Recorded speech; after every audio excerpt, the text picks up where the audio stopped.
आज इस वीडियो में हम बात करेंगे एम्प्लॉयमेंट के बारे में, एम्प्लॉयमेंट और उसके कैरेक्टरिस्टिक्स। तो चलिए शुरू करते हैं। Employment is that economic activity under which people work for others and receive remuneration in leave of. इसमें तीन चीज़ें देखने वाली हैं। पहला, एक क्या है, ये इकोनॉमिक एक्टिविटी है। दूसरा, इसके अंदर एक पर्सन दूसरे पर्सन के लिए काम करता है। और तीसरा, उस सर्विस के बदले में एक रेम्यूनरेशन चार्ज करता है। तो चलिए इन तीनों के बारे में हम बात करते हैं। इकोनॉमिक एक्टिविटी तो आपको मालूम है कि पैसे कमाने को इकोनॉमिक एक्टिविटी कहा जाता है। Second one is people work for others. People work for others में मतलब दोनों के बीच में एक कॉन्ट्रैक्ट होगा, एक दूसरे के लिए काम करेगा, तो इसको कहें, ये सेकंड पार्ट हुआ। Third part is remuneration. तो रेम्यूनरेशन किसे कहते हैं? रेम्यूनरेशन सैलरी, वेजेस, इन सब को कहते हैं जो एक सर्विस के बदले में ली जाती है, उसे हम रेम्यूनरेशन कहते हैं।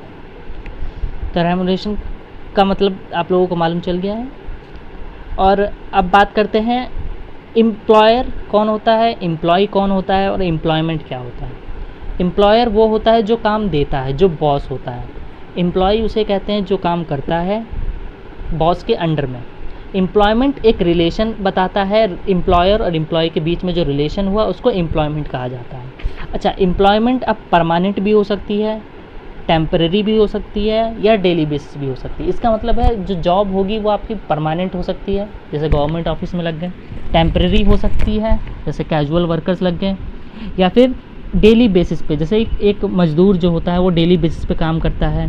टेम्परेरी में आपके गेस्ट टीचर हो गए, परमानेंट में आपके परमानेंट टीचर्स हो गए।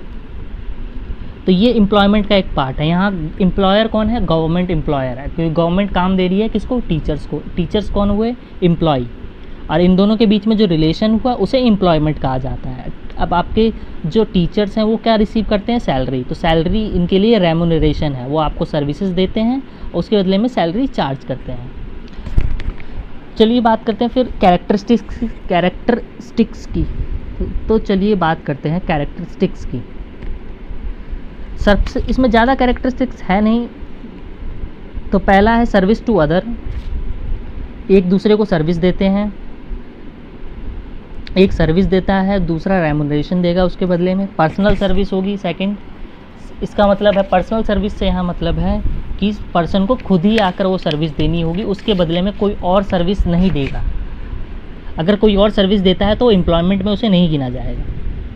Third one is agreement. Employer और एम्प्लॉय के बीच में एक कॉन्ट्रैक्ट होता है, मतलब उसके बीच में सारे टर्म्स एंड कंडीशन होती है कि काम क्या करना है और रेम्यूनरेशन का चार्ज क्या होगा, कौन सी डेट पे होगा, काम क्या होना है, ये सब बातें उस एग्रीमेंट में लिखी होती हैं। सर्वेंट होता है। एम्प्लॉय क्या होता है? सर्वेंट होता है अपने मास्टर का, एम्प्लॉयर का। Fifth one is no need of capital. Capital की कोई ज़रूरत नहीं होती यहाँ पे, सिर्फ आपको जॉब की एप्लीकेशन डालनी होगी और उसके बदले में आपको एक जॉब लेटर मिल जाएगा, बस।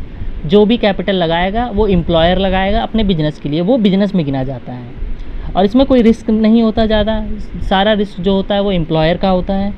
और नेचर ऑफ एम्प्लॉयर कोई भी हो सकता है, गवर्नमेंट बॉडी हो सकती है, प्राइवेट बॉडी हो सकती है, पीपीपी हो सकता है। पीपीपी के बारे में हम बाद में बात करेंगे। पीपीपी क्या है, इस पर एक सेपरेट वीडियो आने वाली है। So thank you guys. Next video में हम बात करेंगे बिजनेस, प्रोफेशन और एम्प्लॉयमेंट में डिफरेंस क्या क्या है। तो जुड़े रहिए।